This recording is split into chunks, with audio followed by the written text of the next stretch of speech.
అందరికీ నమస్కారం అండి. నేను అల్లంపల్లేశ్వరరావు. ఈరోజు ధనిరెడ్డి మధు కంప్లైంట్ ఇవ్వడం జరిగింది ఆర్డీఓ ఆఫీస్కి. అయితే ఆ కంప్లైంట్ సారాంశం ఏంటంటే, గత జగనన్న ప్రభుత్వంలో భూములు కొనుక్కున్న సందర్భంలో రైతుల దగ్గర తక్కువ డబ్బులకి కొని ఎక్కువ డబ్బులకి అమ్ముకున్నారు అని మనోడు ఆరోపణ. అరే పనికిమాలుడా ధనిరెడ్డి మధు, నువ్వు చేసినటువంటి ఆరోపణ అసలు బుర్రలేని ఆరోపణని అర్థమవుతుంది అందరికీ.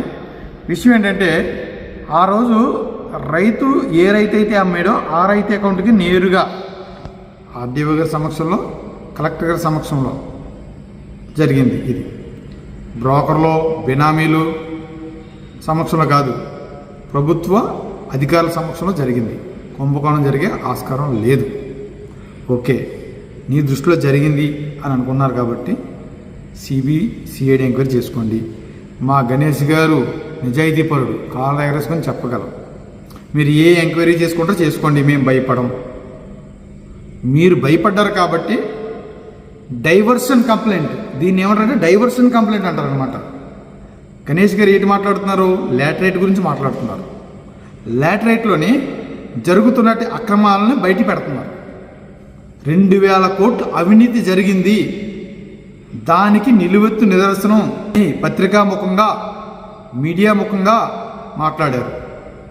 దాని గురించి మాట్లాడే దమ్ము నీకు లేదురా, సబ్జెక్ట్ నీకు లేదురా ధనిరెడ్డి మధు, పనికిమాలిన వాడ. ఆ సబ్జెక్ట్ మాట్లాడకుండా దాన్ని డైవర్ట్ చేయడం కోసం ఇలాంటి చౌకబారు డైవర్షన్ పాలిటిక్స్ చెయ్యొద్దురా పనికిమాలిన సన్నాసి ధనిరెడ్డి మధు. లాటరైట్ కుంభకోణం గురించి మాట్లాడితే దాని గురించి సమాధానం చెప్పకపోగా దాని గురించి మాట్లాడకపోగా ఈ బురద జల్లి కార్యక్రమం చేస్తున్నారు. ఇది తప్పు. మా నాయకుడు నిజాయితీపరుడు, మీరు చేయండి, మేము భయపడం. మీరు ఏ ఎంక్వైరీ చేస్తారో చేయండి. కానీ నువ్వు నిజంగా వెర్రి వెంగళప్ప అనడానికి కారణం దీని గురించి ఇచ్చినోడు మరి లాటరైట్ గురించి కూడా చెప్పి మాట్లాడుతున్నారు కదా, దాని గురించి ఎందుకు ఇవ్వలేదు ధనిరెడ్డి మధు? లాటరైట్లో ఇంత కుంభకోణం జరిగింది, 2000 కోట్ల కుంభకోణం జరిగితే దాని గురించి మాట్లాడే దమ్ము ధైర్యం లేదు నీకు.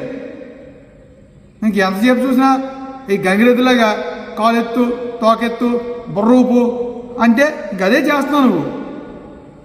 ఆ కంప్లైంట్లోని, నువ్వు ఇచ్చినటువంటి కంప్లైంట్లోని అది ఫాల్ట్ కంప్లైంట్ అని అందరికీ తెలుసు, అది నీకు కూడా తెలుసు. కానీ నువ్వు బ్రోకర్తనం నీకు అలవాటు కాబట్టి నీతో ఇప్పిస్తున్నారు. ఆర్డీఓ గారిని అడుగు, ఆ సబ్జెక్ట్ గురించి చెప్తారు నీకు. అది ఎవరి సమక్షంలో జరిగింది, అసలు కుంభకోణం జరిగే అవకాశం ఉందో లేదో కూడా ఆరోపించరు. మానవ నైజం ఆరోపించవు, సిబిసిఐడి ఎంక్వైరీ చేయించండి, హ్యాపీ, అందరం ఆహ్వానిస్తాం. మా నాయకుడి మీద తప్పు ఉంటే మీరు నిరూపించండి. మరి ఇంత క్లియర్ కట్గా లాటరైట్ గురించి మా గణేష్ గారు ఇంత ఈ విధంగా పత్రికాముఖంగా ఆధారాలతో సహా తెలియజేస్తున్నారు. గతంలో మాట్లాడిన విషయాలు కూడా తెలియజేశారు. దాని గురించి ఎందుకు మాట్లాడలేకపోతున్నారు నువ్వు కానీ మీ వాళ్ళు కానీ?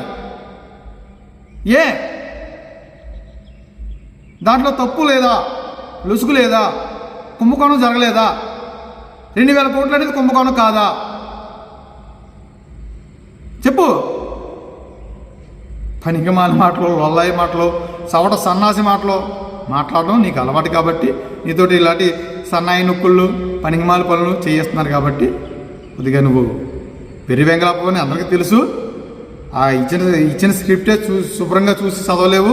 ఆ ఉన్న పేరుని ఇంకో పేరు మార్చి చెప్పేటువంటి పనికిమాలుడు నువ్వు. కాకపోతే ఇంక నర్సిపట్ల ప్రజలు ఇంక అనుభవిస్తారు. నీలాంటి పనికిమాలోడిని కొనసాలుగా ఎన్నుకున్నారు. నీలాంటి పనికిమాలోడితోటి మాట్లాడించి ఆ మాటలు వినడానికి నర్సిపట్ల ప్రజలు బాధపడుతున్నారు కాబట్టి సరే ఇంక భరిస్తారు. ఇంకేం చేస్తారు? ఈ 4 సంవత్సరాలు ఇంకా తప్పదు.